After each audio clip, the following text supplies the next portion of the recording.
Kembali lagi ke Bincang Psikologi atau Berbincang Podcast episode ke-8. Jadi pada kesempatan kali ini saya kedatangan kakak saya dari psikolog klinis, peminatan klinis ya. Kita akan membahas tema terkait toxic family atau toxic keluarga kayak. Namun sebelumnya mungkin saya minta perkenalkan diri dulu dari kakak Dini Cahyani. Halo semuanya, halo teman bincang. Saya Dini Cahyani, salah satu psikolog dengan peminatan klinis. Mungkin disingkat psikolog klinis boleh ya? Iya, boleh sekali. Oke, berdomisili di Kota Palu dan juga sekaligus psikolog klinis Asosiasi Bincang Psikologi. Terima kasih Kak Dini. Tadi seperti yang saya sudah sampaikan di awal, kita di tema podcast kali ini akan membahas terkait toxic family atau yang bisa dikatakan juga bagaimana terkait keluarga yang mungkin bisa jadi tidak harmonis Kak. Oke. Pertanyaan pertama saya, seperti apa sih yang bisa dikatakan toxic? Karena pada dasarnya toxic ini kan luas Kak ya. Luas, namun yang biasanya apa ya? Kebanyakan orang bahas itu toxic family, relationship, terus toxic positivity, toxic friendship dan lain-lain. Tapi kalau kata toxic ini seperti apa sebenarnya? Toxic itu kan bahasa Inggris ya, artinya racun. Racun. Jadi mungkin segala sesuatu perilaku atau perbuatan yang membuat itu seperti racun di kehidupan, hal-hal yang tidak menyenangkan, mungkin hal-hal yang di luar ekspektasi atau di luar harapan. Tapi kalau misalnya toxic family atau toxic parents dan lain-lain, menurutku itu term zaman now gak sih? Tren zaman now ya? Iya, term istilah zaman sekarang, anak-anak generasi Z yang lebih vokal akan perasaan, pikiran, dan apa yang terjadi dengan mereka. Dan mungkin kalau secara psikologis yang namanya toxic family itu tidak ada variabelnya. Tidak ada variabelnya kan? Iya, yang ada adalah disfungsi keluarga, family dysfunction.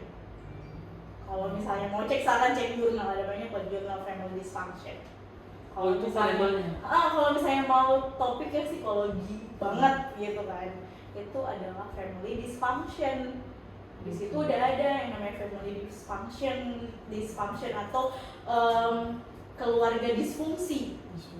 Di mana di situ benar-benar menekankan bahwa ada kekerasan, tidak tersampaikan emosi anak secara sehat, tidak berfokus pada anak, yang berfokus pada keinginan orang tua saja.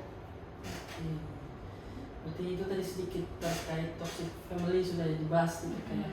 Kalau secara psikologis family dysfunction, tapi kalau secara term anak-anak zaman now, toxic family atau toxic parents. Oke. Menurut kakak sih Kak, kalau terkait toxic family ini kan itu tadi istilah zaman now ya, kayak toxic relationship dan lain-lain. Nah, pada akhirnya kan banyak anak-anak muda zaman sekarang itu yang sedikit-sedikit, keluarga ini toksik. Bahkan kalau dari yang lebih umumnya, tempat kerjaku toksik, sekolahku toksik dan lain-lain. Nah, kalau contoh dari toxic family itu sebenarnya seperti apa Kak? Contohnya? Oke, contoh yang real adalah yang pertama tentu kita lihat dari pola asuh. Pola asuh ya? Iya. Karena kan yang namanya keluarga itu ada kepala keluarga, ada anggotanya, dan ada anak-anaknya. Biasanya kalau di dalam keluarga yang disfungsi atau toxic family atau toxic parents, di situ emosi anak itu tidak dibiarkan untuk tersalurkan dengan baik. Jadi betul-betul berpusat kepada keinginan orang tua. Dan juga ada perilaku mengabaikan, ada kekerasan di dalamnya, kekerasan yang mungkin identik dengan hukuman fisik atau main fisik. kemudian ada kekerasan verbal, yang hal-hal itu semua bisa berpengaruh kepada keadaan psikologis baik itu kognitif, emosi, dan perilaku si anak, dan jelas akan berdampak sampai mereka dewasa. Namun kan Kak, banyak di luar sana kan Kak, kan kalau orang tuanya kita ini kan beda zaman ya.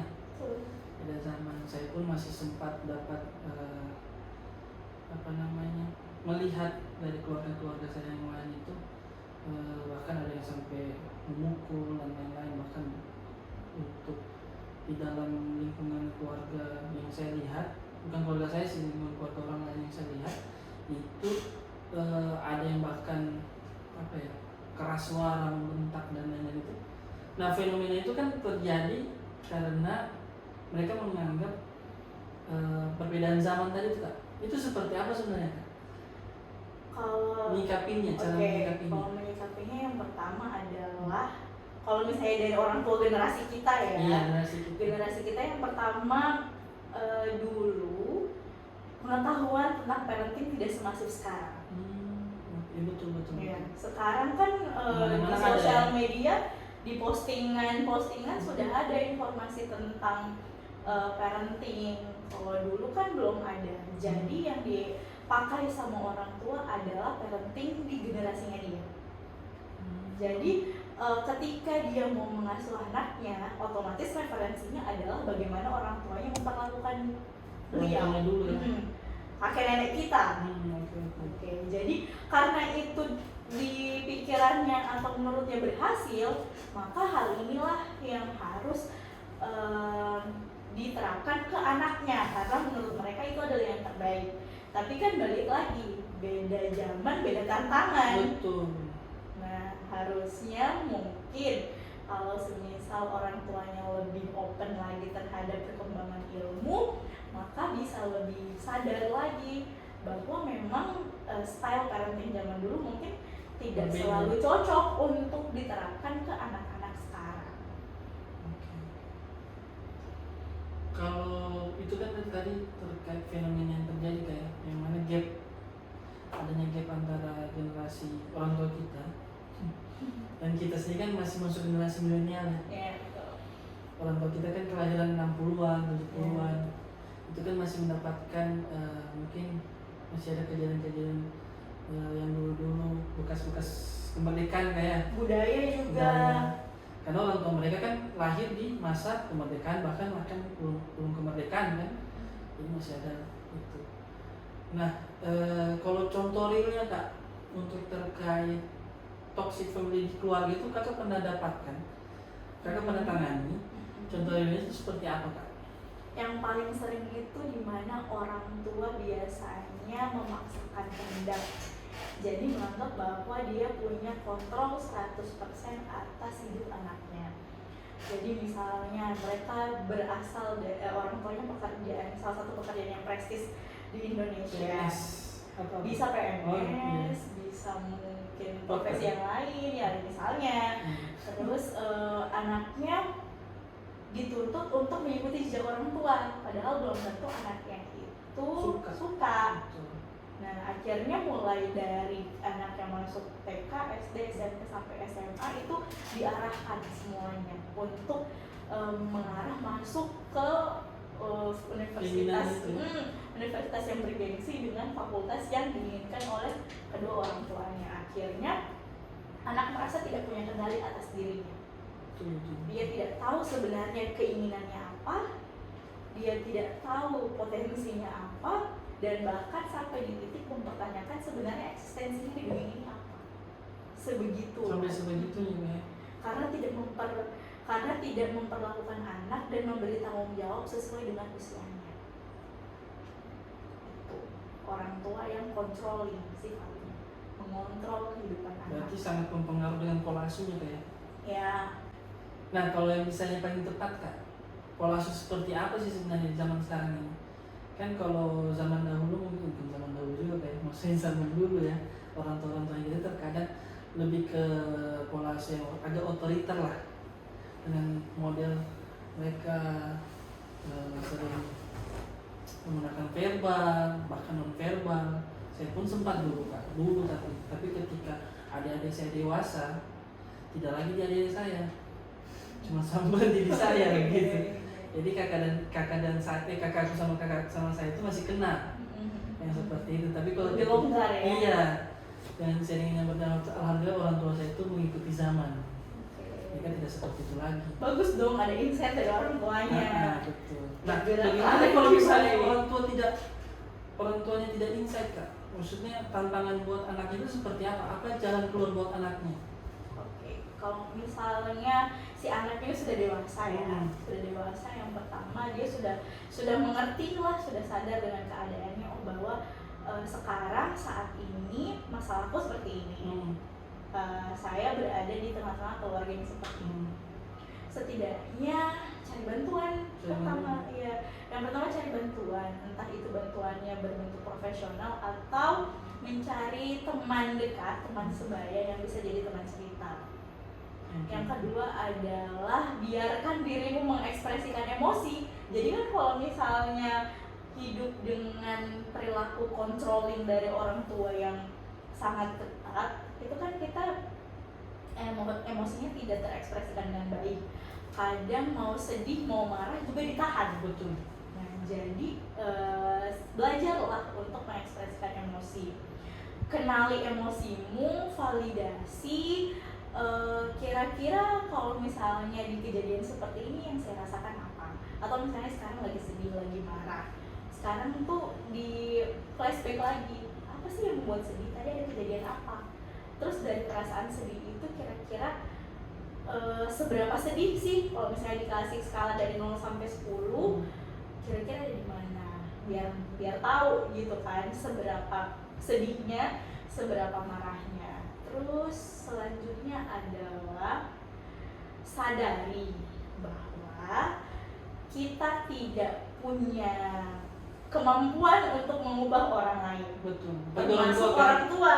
Kan tidak mungkin kita ajar orang tua. Iya, tidak mungkin kita ajar orang tua untuk ayo mah Pak ini belajar parenting. Betul. Ayo ikut kelas parenting ini. Betul. Itu melukai harga diri sebagai orang tua dong. Lagi kalau dibilang, kami masih anak kemarin, sorry juga. Karena di mata orang tua itu pasti kita masih anak-anak. Ya pun kamu ini siapa? Kamu masih ini. Iya. Asam garam belum banyak. Betul. Kayak gitu kan. Nah, terus kalau sudah sadari itu, artinya kita anak yang harus bergerak aktif. Anaknya. Iya, bagaimana dia memposisikan dirinya sekarang sebagai anak, dan bagaimana caranya dia memposisikan dirinya ke orang tuanya. Nah, itu kan yang kakak sampaikan seperti itu. Namun kalau misalnya sudah dia lakukan, terus orang tuanya tetap seperti itu, bahkan di momen-momen misalnya kan kita sudah dewasa kan Kak. Ada yang saya lihat teman saya itu, dia di depan, maksudnya bahkan di depan teman-temannya orang tuanya memarahi dia. Kan kalau orang tuanya itu alhamdulillah sudah ada insight lah, dia tidak persis seperti tadi adik saya. Terus ketika kita sudah dewasa juga dia sudah menjadi bahkan teman cerita. Nah kalau orang tua yang lain yang di luar sana kan Kak, banyak yang anaknya sudah dewasa tapi dimarahi di depan orang banyak. Terus sudah dikasih pola tadi yang seperti kakak sampaikan itu, namun tidak ada perubahan. Apa langkah dari anaknya Pak? Yang pertama dikomunikasikan dulu. Kalau misalnya sudah komunikasi dan ternyata tidak membuahkan hasil, ya daripada kita mengubah, bagaimana kita kalau menerima? Daripada kita berfokus dengan change, bagaimana kalau misalnya kita berfokus dengan acceptance, penerimaan. Walaupun dalam prosesnya itu tidak mudah, cuman kalau misalnya kita sudah sadari semua sudah dikerahkan sesuai dengan versi terbaik kita, berarti sekarang kita harus naik level. Iya, level dengan penerimaan. Berarti kalau misalnya tadi terkait ada orang tuanya yang terbiasa untuk memarahi dia di depan orang banyak, dihindari untuk melakukan kesalahan di depan orang banyak. Iya, walaupun memang kita tidak nyaman ketika di rumah, silakan komunikasikan. dikomunikasikan selayaknya orang dewasa berkomunikasi. Ma, Pa, Ayah, Bunda, Bapak, Ibu, kalau misalnya tadi saya kurang nyaman, dikomunikasikan dengan bahasa yang baik, jangan dengan bahasa kemarahan. Yang ada peran dunia ketiga, dikomunikasikan dengan yang baik. Tadi saya kurang nyaman karena itu di depan banyak orang, saya sudah dewasa dan saya memikirkan bagaimana pandangan orang terkait kejadian tadi. Kalau bisa ketika marahlah saya ketika memang hanya ada kita. Betul. Itu sering terjadi sama karena kan kalau kita tidak mengungkapkan apa yang ingin kita ungkapkan dan harapkan, orang tua juga nggak tahu. Pun dengan orang tua, ketika orang tua tidak mengkomunikasikan dengan baik keinginan dan maksudnya apa, maka kita juga tidak tahu apa tujuan dari orang tua kita. Nah, mungkin pertanyaan terakhir, Kak. Pesan untuk teman-teman di luar sana yang mungkin masih di tengah keluarga yang kurang nyaman, yang merasa tidak aman, bahkan banyak kebutuhannya tidak terpenuhi di keluarga, bahkan ada yang sampai mungkin keluarganya tidak utuh, entah terkait perceraian atau hal yang lainnya. Itu yang bisa mereka lakukan seperti apa, Kak? Untuk bisa tetap self love lah. Kan terkadang kalau sudah dalam posisi keluarganya sudah tidak ini, akhirnya dia sudah malah menyakiti diri sendiri, bahkan sampai ke self harm kan. Itu pesan buat mereka kira-kira apa? Pesan buat teman-teman di luar sana, maaf kalian harus melewati fase hidup yang kurang menyenangkan, tapi percayalah tidak ada hal yang bersifat permanen di dunia ini. Senangmu sementara, sedihmu sementara, bahagiamu pun sementara. Jadi kalau semisal mendapatkan keadaan keluarga yang tidak mendukung, teman-teman harus cari coping yang baik untuk menghadapinya. Jangan sampai kayak tadi menyakiti diri sendiri atau marah kepada diri sendiri sampai mengkerdilkan diri sendiri. Jadi carilah aktivitas-aktivitas yang memang kalian senangi dan reach out ke orang-orang terdekat, ke teman misalnya atau sahabat yang memang bisa menerimamu, memahamimu tanpa judgement. Kemudian kalau misalnya kalian merasa tidak ada orang yang peduli, silakan datang ke profesional kesehatan mental, yaitu psikolog. Silakan reach out ke profesional. Kemudian tidak selamanya kita jadi anak ya. Betul. Tidak selamanya kita jadi anak. Mungkin beberapa tahun ke depan akan jadi orang tua. Jadi untuk pesan untuk milenial. Untuk orang tua yang milenial, carilah ilmu parenting sebanyak-banyaknya, selesaikan dulu dengan dirimu sendiri. Karena berkeluarga itu adalah salah satu keputusan yang besar, di mana kamu akan memilih untuk melanjutkan hidup seperti apa dengan partner yang seperti apa.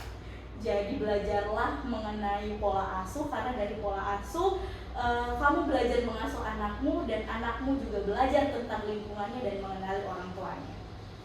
Oke, terima kasih Kak Dini atas banyak pesan yang kita bisa dapatkan. Semoga teman-teman di luar sana bisa menerima dan memahami apa yang disampaikan oleh Kak Dini dan juga saya. Mungkin itu saja dari kami di Berbincang Podcast episode 8. Terima kasih teman-teman. Wassalamualaikum warahmatullahi wabarakatuh. Waalaikumsalam.